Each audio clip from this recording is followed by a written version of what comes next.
Assalamualaikum warahmatullahi wabarakatuh. Perkenalkan, saya Eka Nurul Hidayah, mahasiswa program studi S1 Pendidikan Bisnis, Fakultas Ekonomi dan Bisnis, Universitas Negeri Jakarta dengan NIM 1707622008. Pada kesempatan kali ini, saya akan mempresentasikan proposal skripsi saya yang berjudul Pengaruh Income Expectation, Entrepreneurial Knowledge, Digital Competencies, dan Work-Family Conflict terhadap Entrepreneurial Intention Gen Z. Penelitian ini dibimbing oleh dosen pembimbing yang terhormat, pembimbing 1 saya, Prof. Kori Yohana MM, dan pembimbing 2 saya, Ibu Rizka Zakiyah MPD. Kita masuk di latar belakang. Untuk latar belakang sendiri, di era digital saat ini, perkembangan ekonomi global menunjukkan bahwa digitalisasi telah menjadi pendorong utama pertumbuhan ekonomi dan transformasi struktur pasar. Indonesia sendiri ditandai dengan meningkatnya penetrasi internet yang mencapai 80,66% di tahun 2025 berdasarkan data dari APJI, serta perkembangan ekonomi digital seperti e-commerce dan fintech yang membentuk sistem perdagangan berbasis teknologi.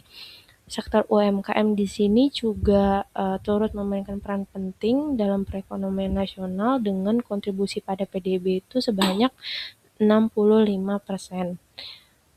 Namun dari kontribusi UMKM sendiri hanya terdapat 8,86% wirausahawan di Indonesia yang sudah dibilang mapan, sehingga kondisi ini masih bertentangan dengan kontribusi saat ini. Kemudian untuk generasi Z sendiri di sini kan lahir pada tahun 1997 hingga 2012, di mana generasi ini dikenal sebagai digital native karena tumbuh di lingkungan yang padat teknologi dan memiliki ekspektasi terhadap pola kerja yang lebih fleksibel. Tapi nyatanya di balik prediksi tersebut, terdapat fakta yang cukup memprihatinkan bahwa jumlah wirausahawan pada generasi Z ini hanya mencapai 1.600 pelaku UMKM. Ini jauh berbanding terbalik dengan generasi X dan juga generasi Y yang mencapai 45.000 pelaku UMKM. Sehingga fenomena atau masalah dari sini menimbulkan kesenjangan yang cukup memprihatinkan bahwa internet pada masyarakat Indonesia ternyata perkembangan saat ini tidak dioptimalisasikan pada ekonomi. Ini dilihat dari konten bisnis dan ekonomi ini diakses masyarakat Indonesia hanya sebanyak 10,45% berdasarkan data dari APJI 2025, yang mana menunjukkan bahwa potensi digital yang besar belum tentu optimal untuk mendorong pertumbuhan kewirausahaan. Selanjutnya ada fenomena yang terjadi pada beberapa variabel yang akan diteliti. Yang pertama itu pada ekspektasi pendapatan atau income expectation, di mana rata-rata upah buruh atau karyawan di Indonesia pada Februari 2026 saat ini hanya mencapai sebesar 3,29 juta per bulan, berdasarkan data Pusat Statistik 2026. Angka ini itu dianggap masih belum mampu untuk mengimbangi kebutuhan hidup yang terus-menerus meningkat, sehingga kondisi ini mendorong 43% generasi Z itu berupaya untuk meningkatkan pendapatan melalui pekerjaan sampingan atau usaha kecil. Selanjutnya untuk variabel entrepreneurial knowledge atau pemahaman kewirausahaan atau pengetahuan kewirausahaan di sini masih banyak masyarakat yang masih kurang terhadap pengetahuan dalam wirausaha, di mana sekitar 73% masyarakat Indonesia di sini masih cenderung mempercayai informasi tanpa melakukan verifikasi terlebih dahulu, sehingga pada pola konsumsi digital sekarang, di mana Gen Z yang mendominasi justru malah menggunakan perkembangan teknologi digital pada konten-konten hiburan saja, di mana di sini sebesar 19,4%. Sementara untuk akses terkait konten edukatif hanya ada 11%, di mana fenomena ini bisa menjadi information overload atau misinformasi karena media digital ini hanya digunakan pada konten-konten hiburan dan terlalu banyak informasi yang didapat bisa membuat generasi Z ini menjadi overload akan pengetahuan yang dia dapat. Selanjutnya untuk variabel yang ketiga itu ada kompetensi digital. Di sini kualitas meskipun Gen Z dikenal sebagai digital native, tapi ternyata indeks dari literasi digital di Indonesia sekarang itu dan juga digital skill saat ini itu hanya mencapai skor 3,4%, dan untuk digital safety di Indonesia hanya berada di skor 3,10%, di mana posisi ini masih dibilang rendah.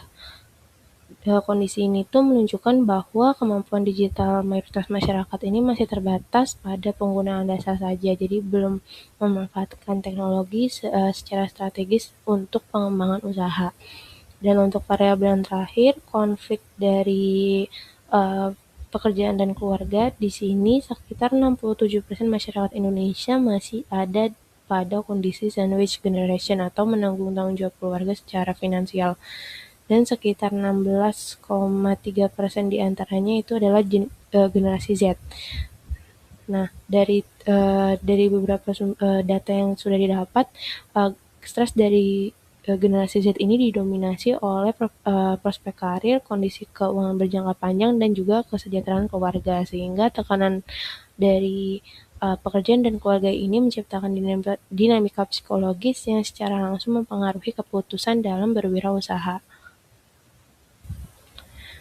Guna untuk memperkuat urgensi penelitian, di sini saya telah melakukan prasurvei terhadap 30 responden Gen Z, di mana hasilnya ini menunjukkan beberapa kesenjangan terhadap niat berwirausaha. Yang pertama itu untuk entrepreneurial intention, ada 45,29% responden yang menyatakan mereka baru pada tahap niat tanpa rencana yang matang atau masih ragu-ragu untuk melakukan berwirausaha sebagai karir lanjutan. Kemudian pada ekspektasi pendapatan, di sini 45,5% responden menyatakan bahwa harapan pendapatan ini tinggi dari wirausaha menjadi pendorong utama mereka untuk melakukan wirausaha. Namun terdapat beberapa responden sisanya yang menyatakan bahwa berwirausaha ini masih menjadi opsi lain mereka karena melihat resiko yang dihadapi saat melakukan wirausaha. Kemudian 71% responden di sini secara terbuka mengakui kalau pengetahuan dari wirausaha mereka ini masih kurang, sehingga mereka perlu belajar mengenai proses perencanaan, pengelolaan, hingga pemasaran usaha. Kemudian di variabel kompetensi digital itu hanya 12,9% responden yang merasa bahwa kemampuan digital yang mereka miliki ini bisa berani atau mendorong mereka untuk membuka usaha, sementara yang lainnya ini masih merasa kurang akan kemampuan digital saat ini. Dan yang terakhir itu ada 67,7% responden yang menyatakan bahwa work family conflict ini justru malah menjadi pendorong mereka untuk melakukan wirausaha karena demi mendapatkan pekerjaan yang fleksibel atau bisa membagi peran fleksibel antara pekerjaan dengan keluarga. Berdasarkan telaah fenomena data dan literatur yang telah dipaparkan, terdapat beberapa kesenjangan penelitian yang menjadi dasar dilakukan penelitian ini. Sehingga research gap yang pertama ini adalah kajian yang secara langsung membahas tentang variabel income expectation, entrepreneurial knowledge, digital competencies, dan work family conflict terhadap entrepreneurial intention dalam satu model penelitian ini masih cukup terbatas. Sebagian besar penelitian terdahulu umumnya hanya berfokus pada satu atau dua variabel tertentu saja. Research gap yang kedua di sini adalah variabel digital competencies. Di sini masih jarang diuji secara langsung terhadap entrepreneurial intention di Indonesia. Kebanyakan penelitian itu hanya menggunakan digital literasi atau digital capability. Kemudian research gap yang ketiga di sini adalah variabel work family conflict, masih jarang dibahas dalam konteksnya terhadap entrepreneurial intention karena mayoritas penelitian itu lebih banyak menyoroti family support sebagai faktor yang mempengaruhi niat berwirausaha. Untuk urgensi penelitiannya sendiri, dikarenakan melihat adanya kesenjangan pada generasi Z, di mana mereka adalah pengguna internet terbesar, namun ternyata jumlah pelaku wirausaha itu justru paling sedikit. Padahal potensi ekonomi mereka ini cukup besar, mengingat 43% dari mereka atau dari generasi Z saat ini itu sedang aktif mencari penghasilan tambahan melalui usaha sampingan. Dengan adanya perkembangan digital yang membuka peluang baru bagi kewirausahaan saat ini, maka dari itu penelitian ini bertujuan untuk memetakan apa saja hambatan atau faktor pendorong agar Gen Z bisa memanfaatkan peluang tersebut secara maksimal. Berdasarkan latar belakang yang telah diuraikan, penelitian ini merumuskan 4 pernyataan penelitian utama. Yang pertama itu apakah terdapat pengaruh income expectation terhadap intermediate intention pada generasi Z. Kemudian yang kedua, apakah terdapat pengaruh intermediate knowledge terhadap intermediate intention pada generasi Z. Yang ketiga, apakah terdapat pengaruh digital competencies terhadap intermediate intention pada generasi Z. Dan rumusan masalah yang terakhir adalah apakah terdapat pengaruh family conflict terhadap intermediate intention generasi Z. Sejalan dengan rumusan masalah tersebut, tujuan penelitian ini adalah untuk mengetahui pengaruh masing-masing dari variabel independen terhadap variabel dependen pada generasi Z.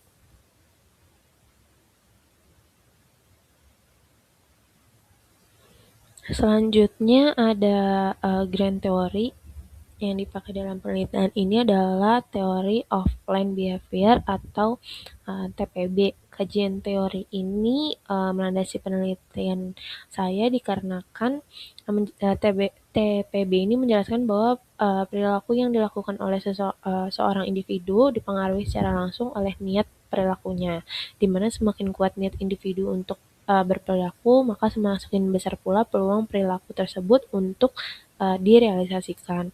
Nah, dalam kerangka TPB sendiri, niat individu dibentuk oleh 3 komponen. Yang pertama itu ada attitude toward behavior, kemudian yang kedua itu ada subjective norms, dan yang ketiga itu ada perceived behavior control.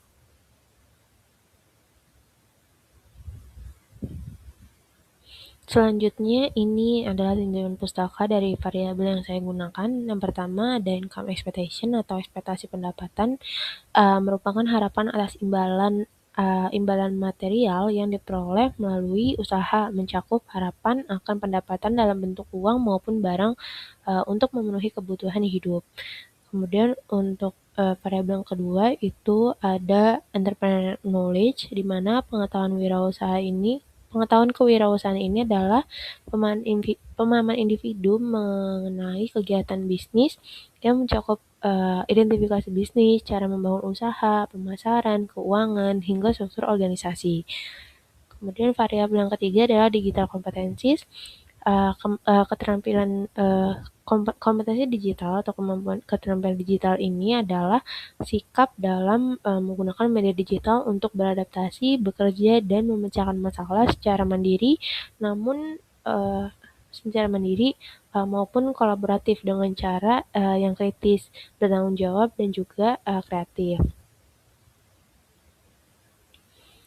Variabel selanjutnya ada work family conflict atau konflik pekerjaan dan keluarga, di mana ini merupakan bentuk konflik yang muncul ketika tekanan pekerjaan mempengaruhi tanggung jawab individu dalam keluarga, yang berakibat pada ketidaksesuaian antara tuntutan pekerjaan dan keluarga karena adanya peran ganda dalam diri seseorang.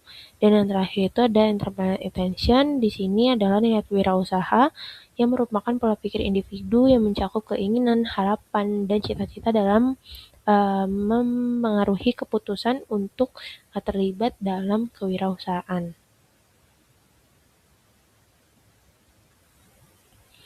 Selanjutnya ini ada kerangka teori dari variabel yang saya gunakan untuk hipotesis pertama, itu pengaruh income expectation terhadap entrepreneur intention ini terbukti berpengaruh secara signifikan terhadap niat wirausaha ya, karena mendorong individu untuk memperoleh keuntungan. Kemudian hipotesis yang kedua ini pengaruh entrepreneur knowledge terhadap entrepreneur intention. Ini berpengaruh secara signifikan pada generasi Z karena mengingat kesiapan, pemahaman peluang, dan kemampuan kognitif dalam menghadapi tantangan dunia usaha. Kemudian hipotesis yang ketiga di sini, pengaruh digital kompetensi terhadap entrepreneurial intention. Ini berpengaruh secara signifikan terhadap niat wirausaha pada generasi Z karena membentuk kesiapan, meningkatkan kepercayaan diri dalam menjalankan bisnis, serta mengoptimalkan pemanfaatan peluang usaha digital. Dan hipotesis yang keempat ini adalah pengaruh pemilik konflik terhadap entrepreneurial intention. Di sini berpengaruh secara signifikan terhadap entrepreneurial intention karena individu yang mengalami konflik ini cenderung memandang wirausaha sebagai solusi karir yang mampu memberikan traceabilitas. Berikut adalah gambaran dari hipotesis penelitian saya. Selanjutnya adalah metode penelitian. Berdasarkan kerangka konseptual dan pengembangan hipotesis yang telah diuraikan, berikut adalah metode penelitian yang akan digunakan. Dalam penelitian ini menggunakan pendekatan kuantitatif dengan pendekatan survei. Kemudian desain penelitian ini menggunakan cross-section survei, di mana bertujuan untuk mengukur hubungan antar variabel secara empiris melalui data numerik yang dianalisis secara statistik.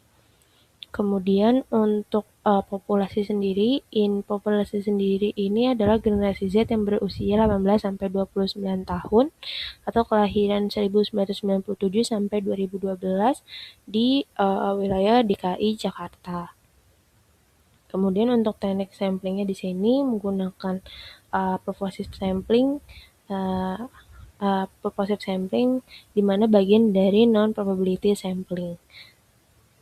Kemudian untuk ukuran sampel di sini sendiri adalah N100, di mana ini menggunakan teori dari rumus Rao Purba dengan tingkat kepercayaan 95%. Hasil dari margin of error-nya ini sebesar 10% hingga memperoleh hasil minimal responden ini 96,4%. Namun untuk mengantisipasi data yang tidak valid, penelitian ini menetapkan jumlah sampel sebesar 100 responden. Kemudian untuk penyebaran instrumen sendiri ini menggunakan skala Likert 1-6 yang disebarkan melalui online atau GFOAM. Lalu untuk analisis datanya di sini menggunakan perangkat lunak IBM SPSS statistik.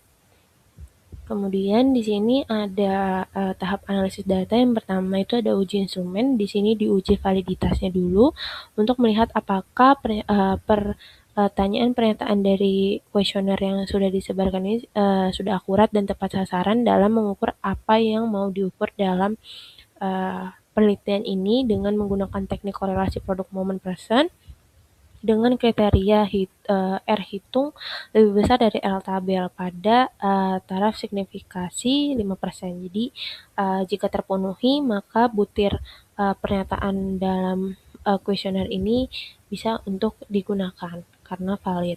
Lalu ada uji reliabilitas di sini untuk melihat apakah konsisten dari butir yang akan digunakan dengan menghasilkan jawaban andal dari para responden nantinya. Sehingga saat nanti disebar berkali-kali jawabannya akan tetap konsisten dengan menggunakan kolomba alfa itu kriteria nilainya lebih besar dari 0,7. Jadi di atas 0,7 kuesioner disebut sah atau sudah andal. Kemudian ada selanjutnya uji yang kedua, uji asumsi klasik. Di sini ada uji normalitas dulu, memastikan bahwa data berdistribusi secara merata atau normal, jadi tidak jomplang atau tidak ekstrem pada satu sisi saja. Teknik Kolmogorov dipilih khusus karena jumlah sampel penelitian ini cukup banyak, lebih dari 50 orang. Sehingga jika nilainya ini kurang dari 10, berarti variabel-variabel ini aman dan punya peran unik masing-masing. Selanjutnya ada uji multikolinearitas dengan nilai di sini nilainya lebih besar dari 10. Selanjutnya ada uji heteroskedastisitas untuk memastikan bahwa variasi kesalahan error dari model tersebut itu sama atau konstan dari satu pengamatan ke pengamatan lainnya.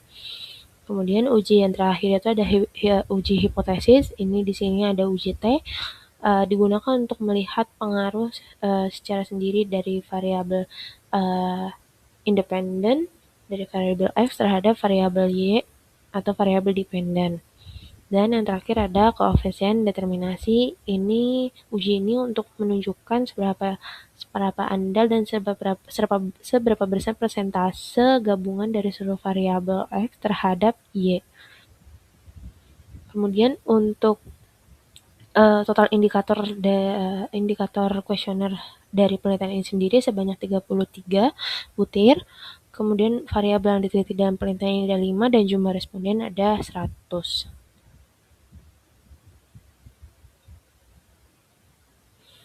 Sekian pemaparan dari saya. Kurang lebihnya mohon maaf. Wassalamualaikum warahmatullahi wabarakatuh.